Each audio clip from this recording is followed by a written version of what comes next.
ربی انی لما انزلت الی من خیر فقیر نحمده ونصلی علی رسولہ الکریم اما بعد السلام علیکم ورحمۃ اللہ وبرکاتہ۔ آج میں آپ کے سامنے ایک حدیث بخاری اور مسلم سے پیش کروں گی جو کہ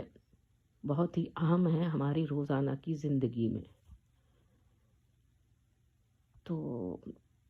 وہ حدیث کچھ کے الفاظ کچھ اس طرح سے ہیں: لا يدخل الجنت قاطع، یعنی کہ رشتہ قطع کرنے والا یا توڑنے والا یا کاٹنے والا جنت میں نہیں جائے گا۔ رشتہ توڑنے اور کاٹنے سے مراد کیا ہے کہ وہ رشتے جو قریبی رشتے ہیں، جیسے سگے بھائی بہن کا رشتہ ہو جو کہ ایک حمل سے ہے، ایک ماں کے پیٹ سے ہے، ایک ماں کے حمل سے یا پیٹ سے پیدا ہوئے بچے ہیں، وہ رشتہ،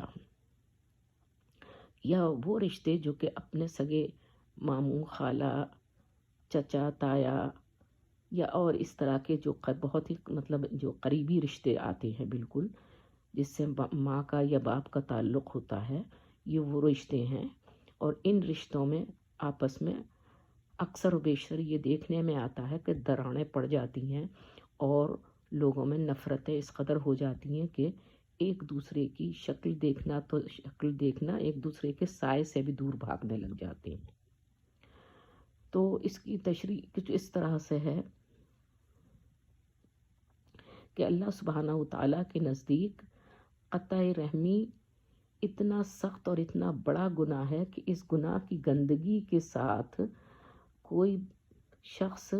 جنت میں نہ جا سکے گا۔ اب اس شخص سے مراد یہ ہے کہ کوئی مرد ہو یا عورت ہو، جس نے بھی یہ عمل کیا ہو وہ جنت میں نہیں جا سکے گا۔ ہاں، یہ الگ بات ہے کہ جب اس کو اس سزا سے پاک کر دیا جائے، یعنی کہ جب وہ پاک ہو جائے، اللہ سبحانہ وتعالیٰ اس کو اس سزا سے پاک کر دیں، اس کے بعد میں یا کسی اور وجہ سے اس کو معاف کر دیا جائے یا جو بھی صورت ہو تو جا سکے گا۔ جب تک ان دونوں باتوں میں سے کوئی ایک نہ ہو، جنت کا دروازہ اس کے لیے بند رہے گا، یعنی کہ اس شخص کے لیے جنت کا دروازہ نہیں کھلے گا۔ استغفر اللہ۔ خاندانی زندگی میں جیسا کہ میں نے ابھی پہلے بتایا تھا کہ ایسا بکثرت پیش آتا ہے کہ ایک آدمی رشتے اور قرابت کے حقوق ادا نہیں کرتا ہے۔ حقوق ادا کرنے سے حقوق کی سب سے پہلے پکڑ ہوگی، اور یہ حقوق میں ہی آتا ہے کہ آپ رشتہ داروں کے ساتھ میں اچھا سلوک نہ کریں اور ان کے ساتھ میں برا سلوک کریں یا ان سے ملنا جلنا ہی بند کر دیں، قطع تعلق کر لیں۔ ایسے لوگوں کے ساتھ بھی صلہ رحمی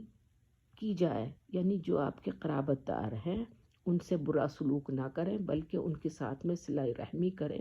اور ان کی فکر کریں، ان کا خیال رکھیں، ان کے پاس جائیں، ان کے حالات کو سمجھیں،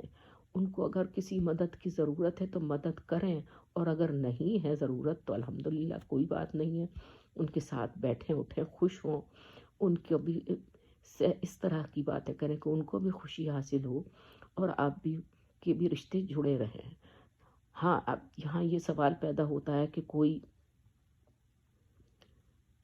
ایک ساتھ ایک شہر میں یا ایک جگہ پر نہیں ہیں، دور دور ہیں، تو آج کل تو ٹیلی فون کا ایسا رابطہ ہو گیا ہے کہ کہیں بھی بیٹھا رہے آدمی اور وہ فیس ٹائم پر آرام سے یا بغیر فیس ٹائم کے خالی کال ہی پر بات کر سکتا ہے، اور اس طرح سے اپنے رشتوں کو جوڑا جا سکتا ہے۔ تو اس لیے یہ سوچنا کہ اچھا ہم اتنی دور بیٹھے ہوئے ہیں یا ہم اتنی دور ہیں کیسے رشتوں کو جوڑیں، نہیں، اس کے لیے آپ کو جوڑنے کے لیے اور رشتوں سے تعلق رکھنے کے لیے کی کمیونیکیشن کا بہترین ذریعہ ہے، اور اگر آپ آ سکتے ہیں، کوئی ایسی پریشانی کی بات نہیں ہے، آپ کو سہولت ہے تو آپ ضرور جائیں۔ اور بہت اچھی بات ہے، اس طرح سے رشتوں کو برابر جوڑ کے رکھنا چاہیے، اور آپس میں ایک دوسرے میں اگر کوئی بھی ناچاقی یا چپخلش ہو جائے تو اس کو، ٹھیک ہے تھوڑی دیر کے لیے تکلیف ہوتی ہے، لیکن اس کو پھر بات کو ختم کر دینا چاہیے، صرف اور صرف یہ سوچ کر کہ یہ اللہ کی رضا کے لیے میں کر رہی ہوں، تو پھر وہ دل سے دور بات ہو جائے گی۔ لیکن اگر یہ اس بات کو دل میں رکھا اور رکھ کے اس کے اوپر چلتے رہے کہ اس نے ایسا کیا، ایسا ہوا، تو پھر یہ بات کبھی ختم نہیں ہوگی۔ لہٰذا اس بات کا خیال رکھیں اور اس بات کو بھلا دیں بالکل بھی۔ تو اس کے بارے میں آپ کو میرے خیال میں یہ بات سمجھ میں آ گئی ہوگی، اور اس کو آگے بھی پہنچائیں اور لوگوں کو بتائیں کہ کتنا بڑا گناہ ہے اس رشتوں کو توڑنے کا، کاٹنے کا، ختم کرنے کا۔ اللہ تعالی ہم سب کو ہدایت دے اور اس سے محفوظ رکھے، آمین۔ السلام علیکم ورحمۃ اللہ وبرکاتہ۔